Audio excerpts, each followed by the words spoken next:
Hey y'all, welcome back for another episode of Something About Our 20s. I'm your host, Makaya Davis, and I'm here with a special guest, Aaron. What's going on, y'all?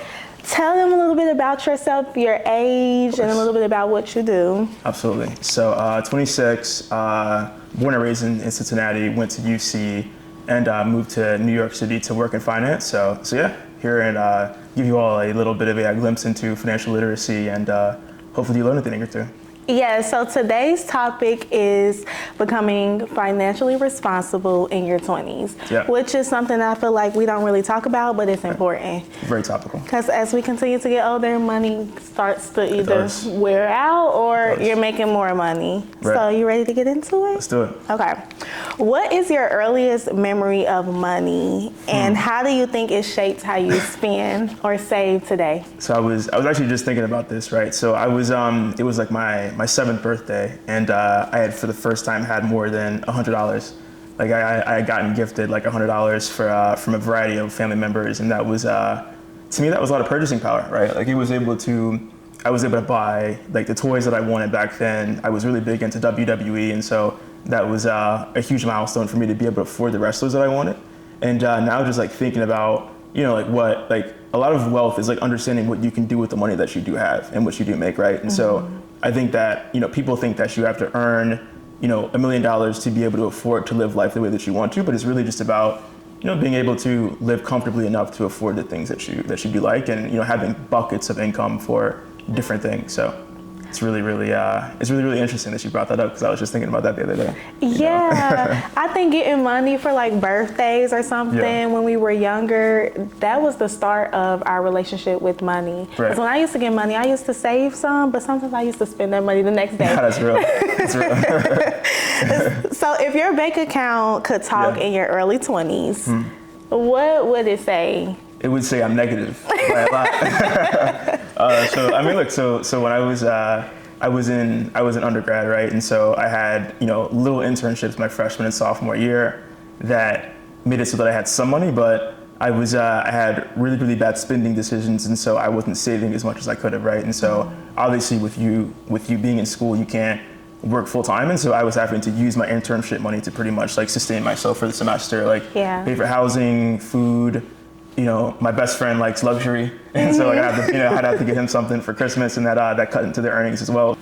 So for undergrad, did you have to take out a loan, or did you get a scholarship? So I got a scholarship, but to live, I had to take out loans for the purpose of like covering parts of that. Right? Yeah, and I think that really affects us as we go into our mid-20s. Like if you went to college, that affects when you go into your mid and late 20s, even 30s, because when you take out loans for college, you still are paying on those loans. Some people not paying. There ain't no shame in it. No. And that's a big thing, right? So I think that's a good topic that you bring up. So you should pay your student loan, you should pay your debt, because credit is a key wealth builder, right? Like if you think about the way that people structure their finances, like companies, people, like they use debt, they use massive amounts of debt. And so I think that it's imperative that you take care of your credit very early on so that you can use it to expand. Because it's like your podcast is going to get huge and you're going to want to grow. And so in order for you don't want to use your own money to do that, you're going to want to use the bank, right? So that you can keep your money for a rainy day. Yeah. And so credit is really just it's a tool that a lot of people don't use. Like they're afraid of debt. They're told that it's a bad thing, but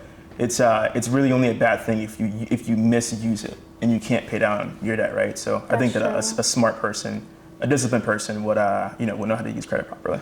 So you're against the not paying back them student loans? Yeah, you gotta pay those loans back, man. You gotta pay them back, because especially if it's government debt, like they don't play around with that, right? So I know a few people who've gotten like major dings to their credit scores for having like 90-day late payments and things like that, right? So if you don't want to see your credit score drop for like 200 points for the next like 7 years, like you might want to consider paying those back, right? Yeah, that's just it's such a hard conversation. It is hard. It is hard. And when I talk to like my friends and stuff, I'm like, I wouldn't want to pay them loans back either. Exactly, but also, when I went to college, I had got a full ride. And I think that's the only reason why I was able to save when I was in college. Without that, I don't really know where I would be, because I think that college is very expensive. And then when you're on campus, we're broke college students, but we also trying to pay to at least get us a little drink when we at the party, you know? You got fun, right? Yeah. The pain ain't cheap is the way that I phrase it, right? The pain is not cheap. So,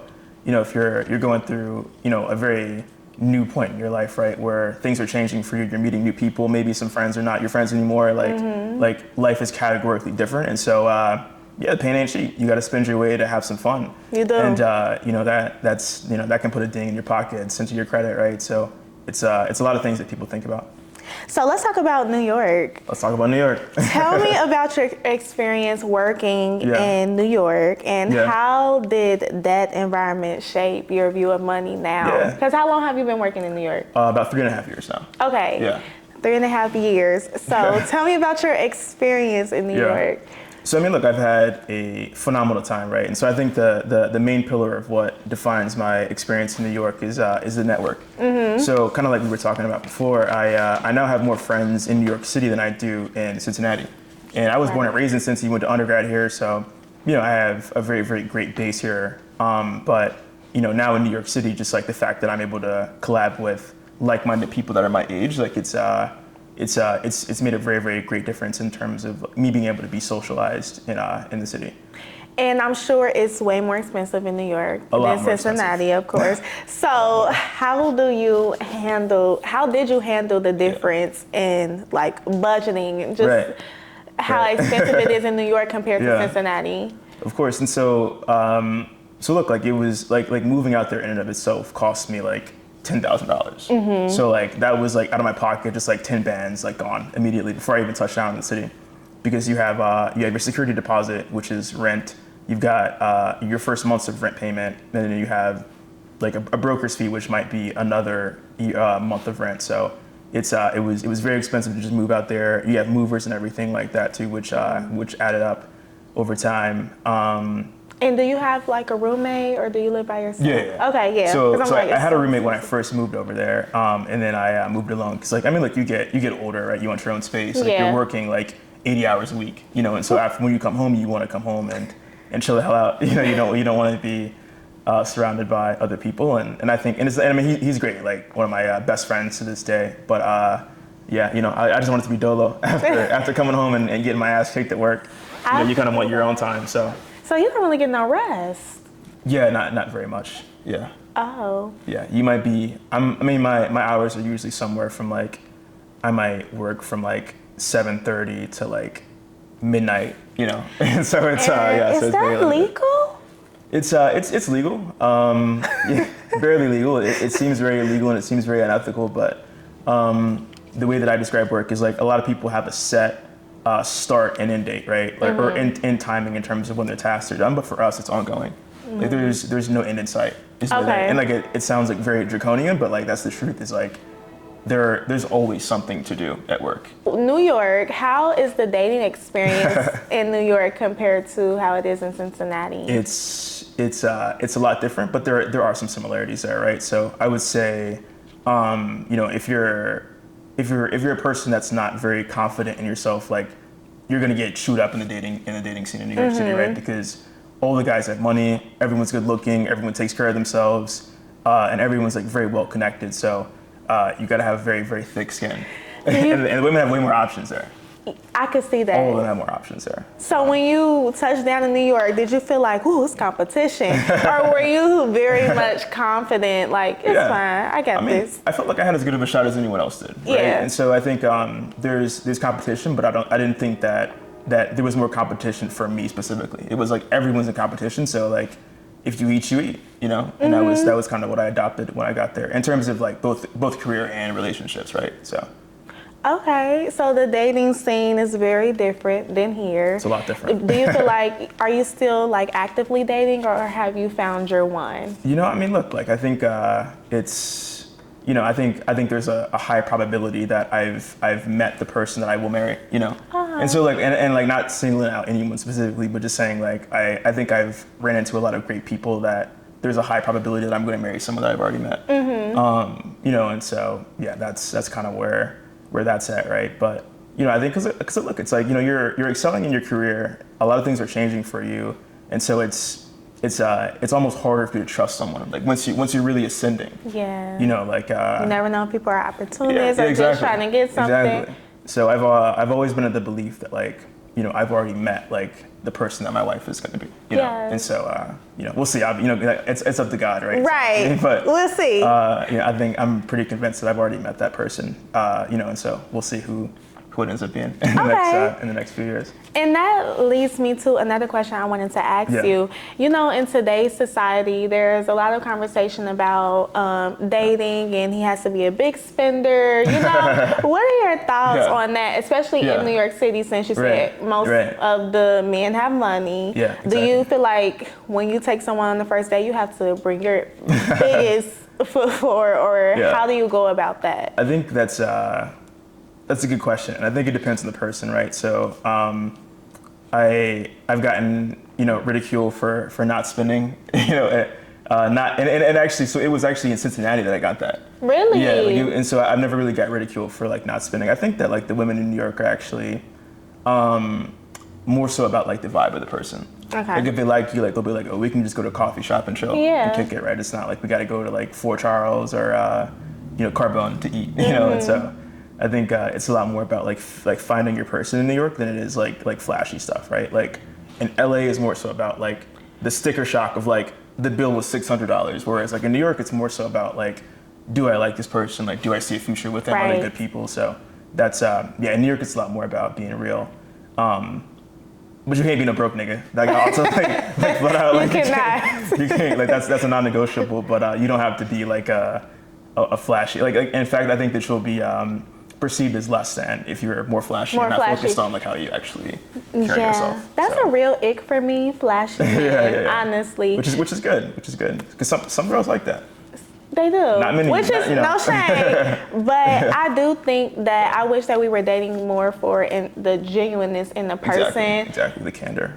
I get saying that, you want the person to have money. That's fine. Yeah. But it seems like today's society, that's all that people want. But it's like, is he kind to you? Is he respectful? Like, all of those things matter too. And I think we've kind of lost the plot on that a little bit. But you got to think about it too. It's like, it's the economy, and it's the it's like the state of the world that we live in. Like we don't live in a communist economy. It's very capitalist oriented, and so like making money is imperative. Like I was reading somewhere that in order to afford like the average house in the U.S., like you have to make $113,000. And that's just to become a homeowner, right? And so I think the bar for being able to live the way that like our parents and our grandparents lived is much higher now. Yes. And so I think that you do have to have money for like to live comfortably, right? Like I'm not much of a struggle love type of guy. Right. I've never wanted that for myself or for anyone around me. And so like I think that like money is important, and money drives relationships. It drives divorce. Like it affects like your psyche. And so like in order for you to even be a good husband, I think that you have to be secure in your finances. And that's something that was always very important to me when I was coming up. So. I agree. Money affects a lot of things. That's why some people break up. And if you don't have no money, you should not be dating. Right. No, I agree. I agree. So what's the most you've ever spent on a first date? On a first date? Oof. All things considered, probably like, I don't know, probably like 600, I would say. Okay. Like, was it like dinner, yeah, it was like, map it out. I had first gotten to New York, and so it was like dinner, black trucks everywhere, which was a horrible decision. Like anyone that's like living in a city where you have actual like underground transportation, and you're using like black trucks, like I don't know why I did that. People like big mistake. I don't know what can probably do that, but that was a bulk of the bill. We had went to some the 40/40 club that like Jay-Z owned. Oh. And I had no reason to do that. Like you just was trying to flex. Yeah. Like I don't know what it was. Like I think I had just I had gotten maybe like my stimulus check or something like that. Okay. Not that. It was like a balling. tax refund. Yeah. So I was like, all right, I've got my full-time job and my refund, so I'm gonna just do what I gotta do. But yeah, that was in hindsight a very horrible financial decision. It's something that I haven't made since then. So now you take it a little bit lighter. We're doing more modest things these days. Okay. Sure. So what do you feel like is the biggest money mistake most people make in their 20s? Credit for sure. Yeah. Like people who run up like massive credit bills, I think, right? Because that's hard to pay those off. Yeah, and exactly. Then you're stuck. You're stuck. Yeah, you can't really buy stuck. anything if you want to purchase a home or things like that. Yeah. Exactly. So like high utilization is like a major killer of the credit score.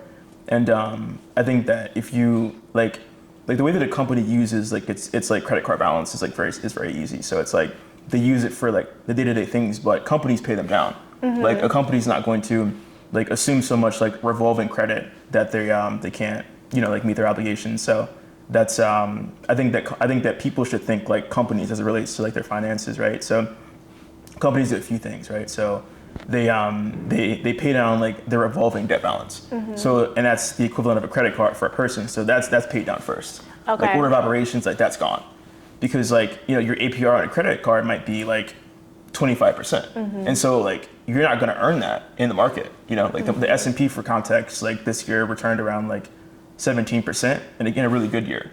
And so like you're not going to beat that. You're not going to beat paying down your credit. So the first thing that you should always do, from my vantage point, is like pay down like any like credit cards you have.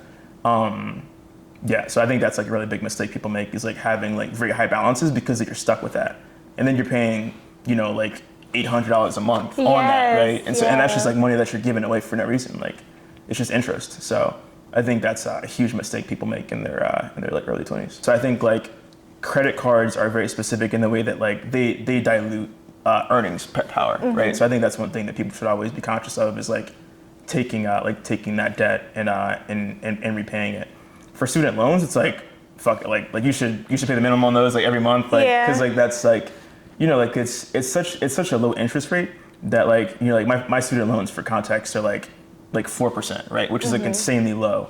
And so I think that it makes sense to keep like very, very low interest debt outstanding, because you don't have to pay a lot every month for that, right? That makes sense. Because you can earn 4% in the market. So like why use your money to pay that down when you can put it in the market and earn more than that on it? That's true. Like that's kind of the principle that I have there. It's and like, those are some of the things that I wish we learned in high school, like about credit and stuff. And I really had to do my own research besides like in high school and in college. My mom was like, you should get a credit card, use it for gas, little stuff like that. Yeah. But it's a lot of information that a lot of us don't know about as we're trying to figure it out. So what helped you start out to get a credit card? And did you start out with like one and then just continue to get a couple after that once you knew that you could handle paying it off and stuff? So I my mom did not let me get a credit card. Oh, she didn't? Yeah, she did let me get one period until I got my first like full-time job.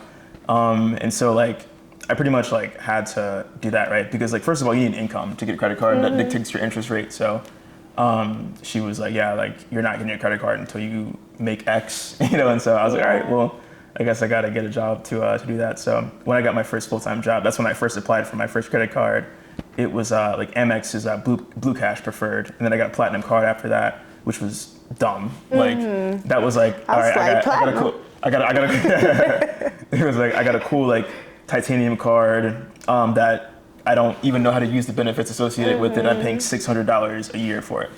It's like a waste in the sense. Yeah, it's a huge waste. Yeah, it's like it's a cool looking card though, but it's very that's cool. kind of it. Like, that's pretty much when it. people see that Amex, that gives you got money. Yeah, or so they say. So they say, right? So how do you balance enjoying life now while preparing for your future, like traveling, saving, spending money? You said your best friend has very expensive taste. Does. Shout out Reggie. So how do you balance that? I mean, look, it's not easy, but I think you have to force it, right? So I think like happiness in this world is about discipline, right? So I'm comfortable with like not sleeping a ton during the week, like because I want to see my friends, and so I think that we're also in the same timing where it's like they're also working 80 hours a week, and so they're only available at certain times, and so it kind of lines up as well. And they're used to being up quite late, so it's I mean, it just kind of works out that way. But I'd say for my first year, like saving money was very, very tough because I was paying like $3,000 a month in rent, which was crazy. And I was only making like 110,000 was my salary, right? And I hadn't got my bonus yet. And so like you get your bonus paid out end of year, and so I had to, for one, I had to pay for my to move to New York, right? And so like I had to pretty much like use like my signing bonus, which was like barely enough to even cover like half a month of rent, right? So there was that, and so there was a lot of like expenses up front to even move to New York City. So I was like broke for the first like few months that I was there, which sounds crazy on like a 6-figure salary, like, but like with rent and utilities, it's like it's crazy. Yeah. So it was like that intensity would be like me making like what felt like like 40-ish thousand a year. So it was a lot less just by virtue of like what I had to do to get there. But then like you get your first year's bonus like at the end of the year, and so it kind of like levels the playing field a lot more, and you have like disposable income that you can use. But it was tough. I was calling my mom very upset, like, man, I got this nice job, like right. I worked hard and did these case studies and all this to get this job, and now like I can't even afford to have fun, and I'm working 80 hours a week. 80 hours a week. It was not fun when I first moved there, but everything worked out, and I like you get promoted, you make more money, and so it made more sense as I got older. But the first year was very much so like wanted to tear my hair out and just like and quit my job. But I feel that, and that's the kind of consideration that you have to have when you want to move to a big city, and you're comparing cost of living to salary. Right. That gets very hard because New York City is really good for your career. Yeah, it's the Mecca. And it's hard to decide like, okay, I want to move here, but I won't really have that much disposable income. Right. So did you start budgeting in the way? Like, okay. So my mom had me download these like savings apps to make sure that I understood like where the flow of money was going. Because like if you don't see what's happening, like you're cooked. You have to see like where the money's coming from, where it's going, like. And if you don't, like, it's very, very easy for you to fall into really, really bad spending habits very early. That's me with cash. If I have cash, I don't even consider that to right, exactly. So I was also going to ask you, what's your favorite saving app for people who want to download an app to track their savings? So for savings, I use Albert. That's like my favorite spending app. I just think it's like very like centralized, and it actually like saves money for you, so it goes directly into your savings account versus you being able to actually like spend it. So I think it forces discipline there, where it's like that's not something that like a lot of people have. And then in terms of like credit, like you should download each of the credit like bureau apps like Experian, TransUnion, and Equifax, and also have Credit Karma, so you can always like understand what's going on with your as it relates to that. Because again, like credit is also purchasing power, so. It's imperative that you think of both of those in tandem as opposed to just like having them separate from each other, because they ultimately serve the same purpose. So. Okay, that's good information. I feel like I'm learning something too. So I want to get your thoughts on social media comparison and peer pressure. Yeah. Do you feel like it's ever influenced you in how you spend your money? I grew up like not having a lot of money, and so like money didn't really mean a whole bunch to me, because it was like. I understood like how my parents were very, very intelligent people, but like they had me at a young age. Like my mom was 16 when I was born. Yeah. Oh wow. Yeah. Okay. And my dad was absent, and so it was like money didn't really mean a whole bunch to me. It was more so about like family and being loved and cherished. Like that was something that was ingrained in me, and also like faith is a huge component of that as well. Like I grew up in the church, and so. I understood like the merit of like having money, but like it didn't transform me. And so when I see people like flexing and everything like that, it's silly. It's very silly. It's comical to me. Like when I see kids like buying like black trucks, like I said before, it was like you're spending $100 to go down the street. Like that doesn't make sense to me. I bought a watch, like I did, like, and that was like a huge milestone. What watch did you buy? I bought a Rolex Submariner. This Christmas, right? Oh no, that was. I bought those like a while ago. Oh, Okay. Yeah, I bought those a while ago. For excuse me, I stand corrected. But I bought those a while ago for for some really good people. So so that was like as you get a little older, like the gifts kind of evolve too, where it's like like your friends might buy you like a car, or like or a very expensive watch or something like that. So I think that's very very important that like you give and you show appreciation, right? Because like, it always comes back to you. I think so too. And one thing I strive to hopefully one day do is like buy my friends expensive gifts. Yeah, I just would love to see all my girls having something that we like always want. And I think that's one of the good parts about having money and continuing to get older and being able to get to that point. But we won't be able to get to that point if we just spending money on a black truck to go down the street. Exactly. So it's like man, I was doing like some calculations earlier, right? And so if like I was born in 99, and so if I were to have from the day that I was born, if I were to have put, I was a baby, so I wouldn't have been able to do it. But like in theory, if my parents did like $1,000 into the S&P 500 and put like $100 a month, it would have been like $200K now. Yes, which is crazy. I think about that too. Doing nothing at all but like letting it sit. Yeah, I think about that too, and I think about wanting to have a family one day and things that I want to do. Right. Like I want to set them up, and from the start. Of course, it's not our parents' fault or whatever, but just thinking about how we could have been saving. Yeah. I should start saving at 5 or something. Right. Exactly. They said like I should have. Like I saw a meme saying I should have bought a house during 2008. Like I should. I shouldn't have been in 3rd grade or whatever they call it. But I think that brings up a really good point of like the information wall, because of AI, is now destroyed. Like you have access to pretty much like any piece of information now that you want it to, and so like everything that I'm saying now in theory, like like someone could have went on ChatGPT and like had a conversation with it. Yeah. Like a literal like conversation with it, right? Because it's so integrated that like you can actually like talk to it and it'll talk back to you like with quick answers and everything too. I have 2 rapid fire questions before we end off. Let's do it. What is the biggest purchase you've ever made, and was it worth it? It was this watch right here. Yeah, I love it. I wake up every day, I look at it, I can't stop looking at it. So I think from that perspective it was, and I think it's a conversation starter, right? So people in New York like will compliment it and say like, oh, I see you got X, Y, and Z. Like I have this model, whatever, and like I'm not a huge watch guy, but I think that it reminds me of like the hard work that I put in. Like it reminded me of like where I got, like how I got here. And I think like it's like a tattoo for some people, right? Like you see it's permanent, and it's a reminder of like where you came from, the work that you put in. So okay, and what's the watch called? I don't know nothing about watches. This is it's a Rolex Submariner. Okay, period. So yeah, that's nice. It's cool. So it was worth it. I would say so. I would say so. Yeah. I think it's good to treat yourself, and you came a long way, so why not? Nah, that's real. My bad habit is spend it and make it right back. And I'm trying to get out of that in 2026. That's real.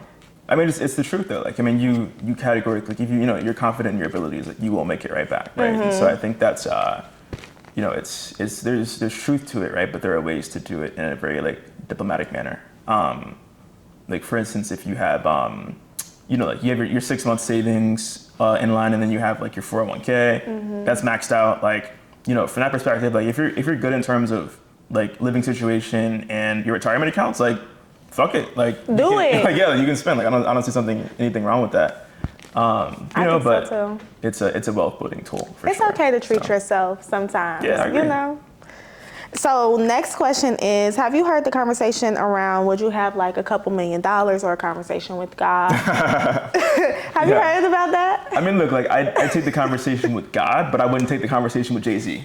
If that's the caveat. You would not want that sit down dinner with Jay-Z. I'm cool with the conversation with Jay-Z, right? Because Jay-Z would tell you, he'd say, look, nigga, you should have took that 100K, bro. Literally. I don't know what the problem was. Because like again, like kind of like to the previous point about like the information overflow that we have now with ChatGPT, like Jay-Z ain't gonna tell you shit that ChatGPT can't tell you. So yeah, there's not really a reason, but God, I'd take the call from God over the 50K or whatever the amount is. Jay-Z wouldn't even show up to that dinner. Yeah, no, he'd have like Blue go for you or something like that. What? So. That conversation was interesting to me because it really showed like which one. Some people were saying take the money, you could talk to God every single day, and some people were saying take the sit down. I'm gonna talk to God, but I think he's got some advice and some things that money can't. Yeah. You know, that money can't change, right? Because I got questions. I got questions too. Yeah. So he'll tell you exactly what to do. Exactly. You know, so. That's what I was thinking too. Anything you want to tell the people before we end off? Don't fuck your credit up. Don't fuck the credit up. Quit buying the no more Ricks.